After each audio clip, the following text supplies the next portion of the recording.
일본이 이제야 디지털청 신설을 주장하자 한국의 진가가 더욱 빛을 발하고 있습니다. 한국이 전자정부를 위해서 이미 50년 전부터 뿌리를 내리며 기반을 닦았던 것을 일본은 이제야 시작한 것입니다. 일본 하면 떠오르는 단어들이 있습니다.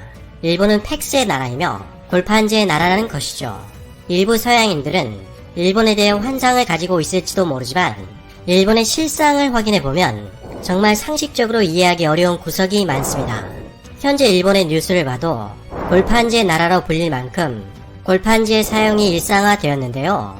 9월 10일 NTT 도시개발이 재생 강화지 골판지를 소재로 한 책상을 만들어 화제가 되었습니다. 일본에서 C19로 재택시간이 늘어나 사생활과 일의 분리가 어려운 상황인데 생활소리나 가족의 목소리가 신경이 쓰여 집중할 수 없다는 문제가 발생하자 자택에서도 사람이 들어가 일을 할 수 있는 공간을 제공하는 강화된 골판지 책상이 등장했다고 일본 매체 IT 미디어 비즈니스가 전했습니다. 그런데 그 골판지 책상 가격이 무려 15만 9천엔으로 원화로 177만원에 달할 정도로 비싸 혀를 내두를 정도였습니다.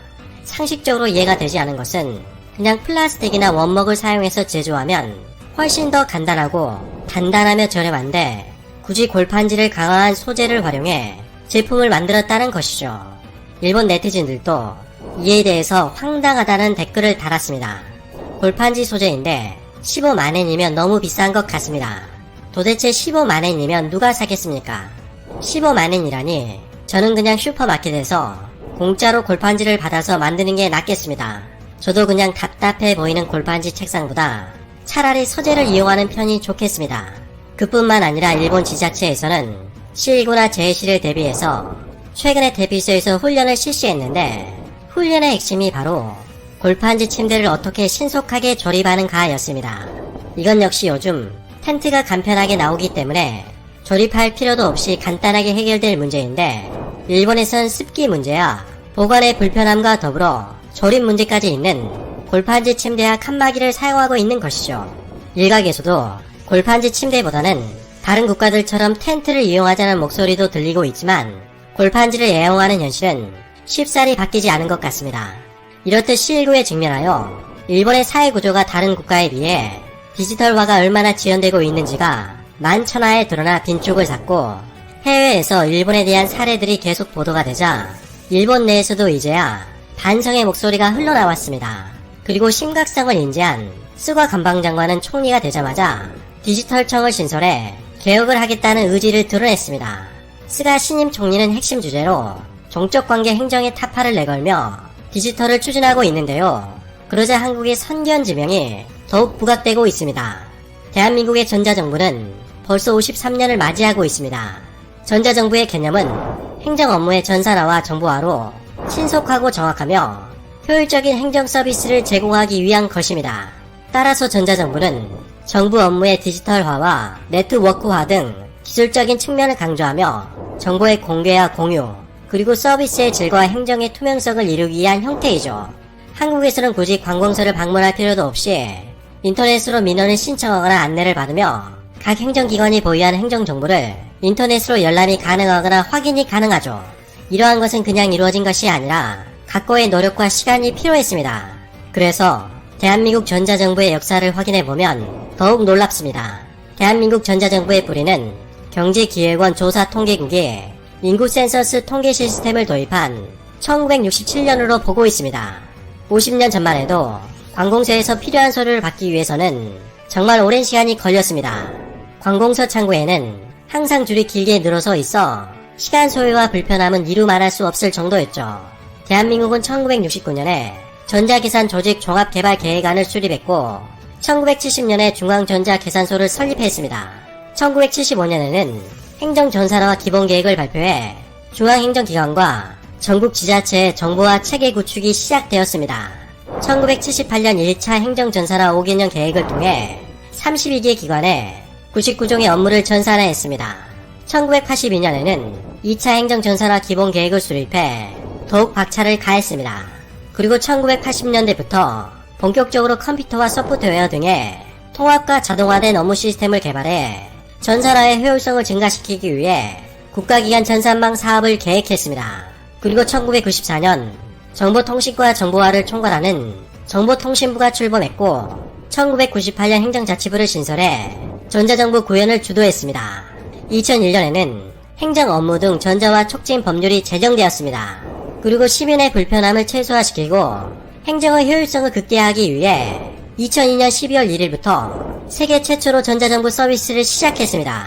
미국과 유럽 등 많은 선진국들이 있었지만 한국은 그 어떤 나라보다 빨리 시작했고 일본보다 수십 년이나 앞선 결과였습니다. 한국의 인터넷 속도가 세계 1위인 것을 감안하면 당연한 결과인지도 모릅니다. C19에서도 한국의 신속함과 정확성이 진가를 드러내 전 세계인들이 극찬을 아끼지 않았습니다. 영국의 메이 전 총리가 지난 9월 17일 서울시의 C19 방역 노하우를 듣기 위해서 방한했습니다. 그녀는 서울시청을 찾아 C19 방역 대응을 시찰했고 서울시의 40분가량의 브리핑을 통해 검사와 역학조사 그리고 격리치료를 골자로 하는 설명을 들었습니다.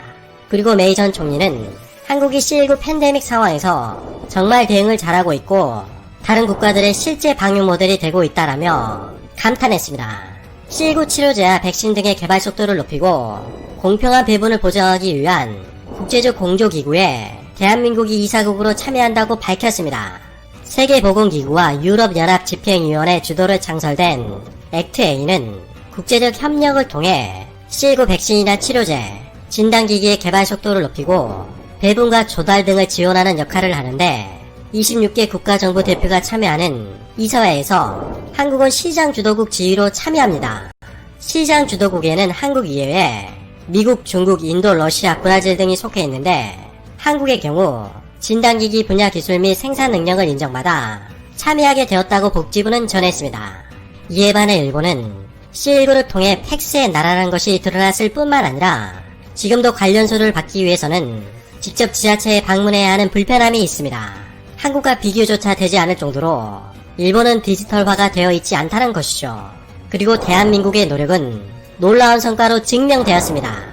유엔은 193개국을 대상으로 유엔 전자정부 평가를 2002년부터 2년마다 실시하고 있습니다. 유엔 전자정부 평가는 전자정부 발전지수와 온라인 참여지수를 국가별로 발표하고 있습니다. 전자정부 발전지수는 전자정부 서비스의 우수성뿐만 아니라 통신망과 교육 수준 등 활용 여건을 평가하는 것입니다. 온라인 참여지수는 온라인을 통한 정책 참여 활성화 수준을 평가하는 것이죠. 행정안전부에 따르면 대한민국은 2010년과 2012년 그리고 2014년까지 3회 연속으로 전자정부 발전지수와 온라인 참여지수에서 모두 1위를 차지하는 놀라운 성과를 보여주었습니다. 또한 2016년에는 전자정부 발전지수에서 3위, 온라인 참여지수에서 4위, 2018년 전자정부 발전지수에서 3위, 온라인 참여지수에서 1위를 기록했습니다.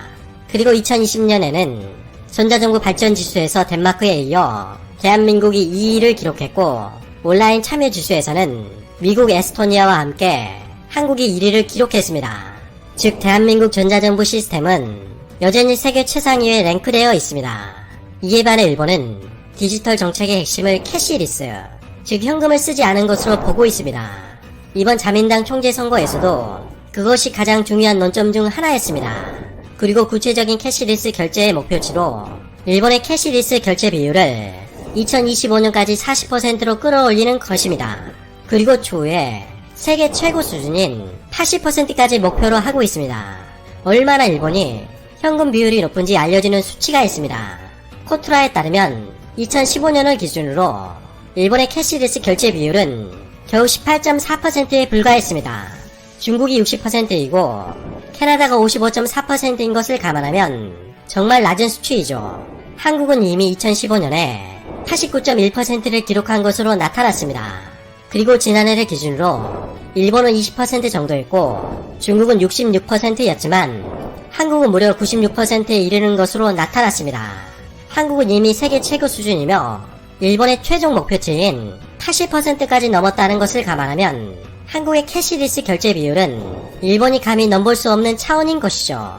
현재 일본은 아날로그에서 디지털로 변화하기 위해서는 넘어야 할 산이 정말 많습니다. 스가 총리의 임기는 중의원을 해산하지 않은 경우에 길어야 2021년 9월까지이죠. 그런데 지난 9월 18일 니케이 신문에 따르면 스가 총리가 2021년 가을에 디지털 행정을 강화하기 위해 디지털청을 신설하겠다고 밝혔습니다. 스가 총리가 연임을 하지 못한다면 사실상 후임에게 맡기겠다는 뜻으로 풀이됩니다. 최근 히라이 다쿠야 디지털 계획 담당상은 지난 17일 기자회견에서 행복을 느낄 수 있는 사회를 위해 디지털을 실현하겠다고 발언했습니다. 하지만 최근 NTT 도코모 전자화폐 결제 서비스에서 도코모 계좌에서 잘못된 예금 인출 때문에 일본은 벌집을 쑤신 듯이 시끄러운 상태입니다. 일본은 시작도 하기 전에 난관에 부딪힌 것이죠. 대한민국이 이미 수십 년 전에 추진한 전자정부 정책을 통해 세계에서 극찬을 받고 있을 때 일본은 아직도 걸음마 수준에 머물러 있습니다. 그리고 일본의 아날로그 현실을 볼 때 일본의 디지털 정책 앞에는 수많은 험난한 난관이 기다리고 있어 앞으로도 쉽지 않아 보입니다.